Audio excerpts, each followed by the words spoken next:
everyone, my name is Emerald Liu and I'll be presenting my research topic, Paul Steelman, who is a famous architect in the casino industry. So a little bit background information about him. Paul Steelman was born on September 23, 1955 in Atlantic City, New Jersey. He went to school in Clemson University and he studied architecture.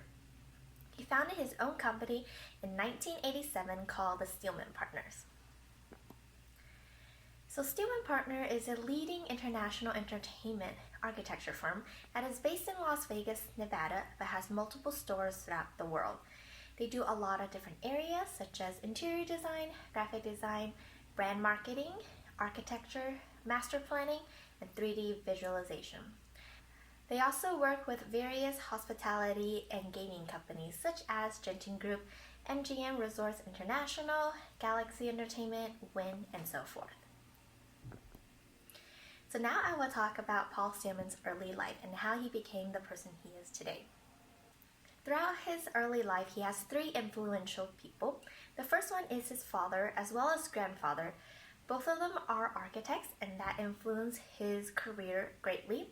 When he was 5 years old, he would often work on blueprints and projects along with his father.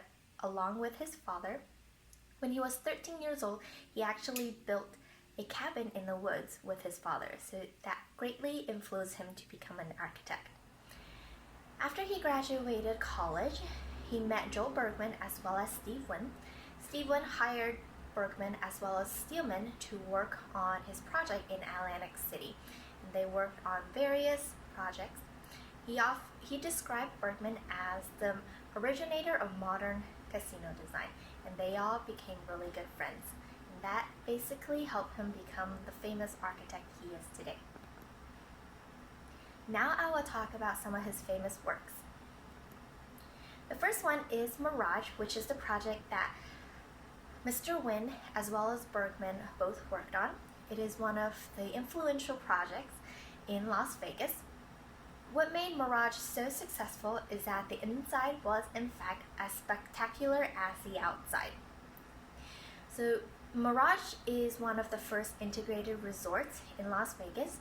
It's not only about gaming, however, it's about the non-gaming activities, such as restaurants, the volcano, the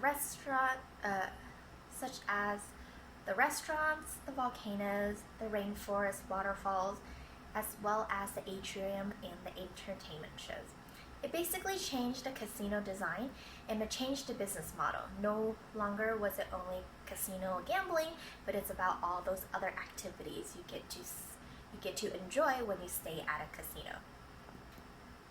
And as you can see over here, that's the picture of the erupting volcano as well as the atrium. Circa is Steelman's most recent work. As we all know, they opened up last year during the pandemic. And Steelman describes Circa as, we are designing within a Las Vegas style. That style is not only Venice or Egypt, but its own Vegas style. It's something that people want to see but cannot seem to describe. So Circa they have a very modern approach to a classic design. As you can see, it has a lot of lights, neon lights, but it's also very slim, clean, and modern.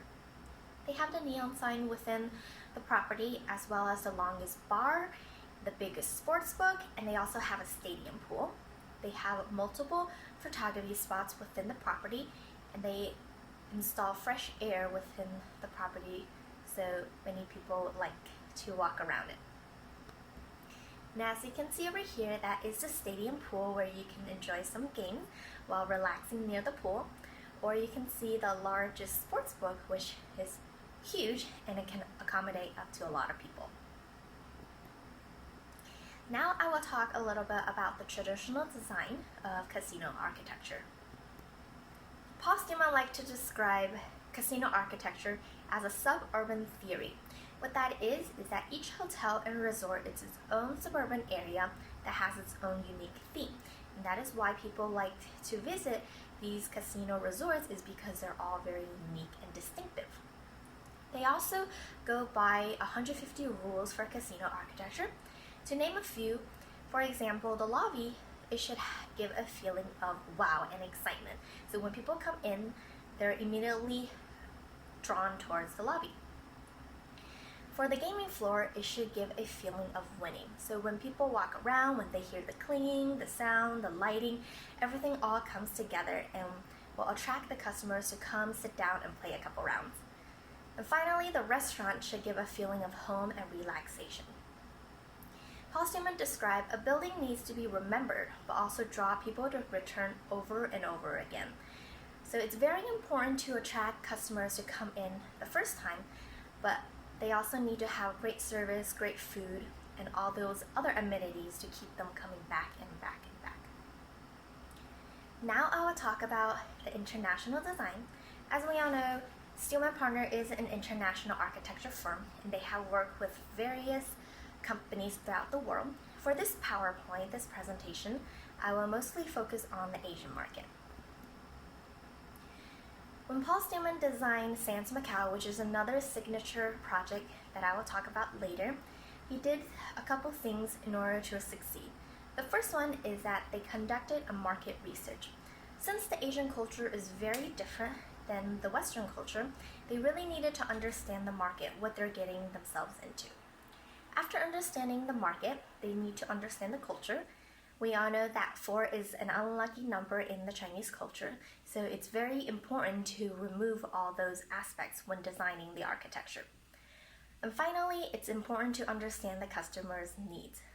Only by understanding what the customers want, then you can design the perfect solution. Now I will do a little bit comparison between the Western casino design and the Asian casino design. In the Western culture, you will see a lot of dark interiors. There will be dark colors, no windows, dark lighting, because we want to keep the customers there and let them lose track of time. However, for the Asian culture, Asian customers, they like a brighter and crispier interior. Also for the Western culture, there's a lot of ambient layout, there's a lot of space, so people can walk around, see the different shops, see the different eateries. However, for the Asian customers, when they come to a casino, all they really focus on is the gambling aspect. So what they want to do is they want close proximity to the essential amenities. For example, they want it very close to the casino floor and they want it close to the elevator. So once they're done with the gambling business, they can go straight to their room. Now I will talk about Sands Macau, which is another signature project for Mr. Steelman. In a podcast, Steelman said that some people have said to me, Sands Macau is the worst casino we've ever designed, but I think Sheldon Adelson would say it's the best casino we have designed because it made so much money. It created a modern facility that was designed to be in tune with the market we predicted. So like I said before, he did the market research, and even though Sands Macau was viewed ugly to some people, but it made so much money, and that's basically other way of saying it's successful. So through the market research, they realized that for Asian gamblers, gaming is the main focus, and they view gambling as sort of like a sports activity. So they designed the Sands Macau to be like a stadium, and the players are actually the warriors inside playing the games. And like I said before, they're not afraid of daylight, so within Sands Macau, there's a lot of lights.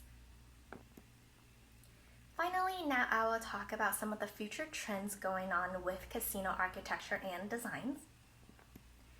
The first one is that slot machines are going to be less played because the young generation are not into that sort of entertainment.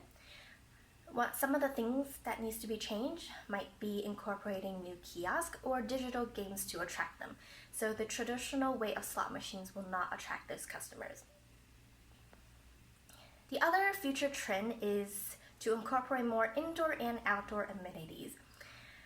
There should be year-round outdoor recreational facilities such as pools should be open year-round, and there should also be other activities such as boating, golf, and other activities. The third trend is that there will be more digital effects and integration within the casinos.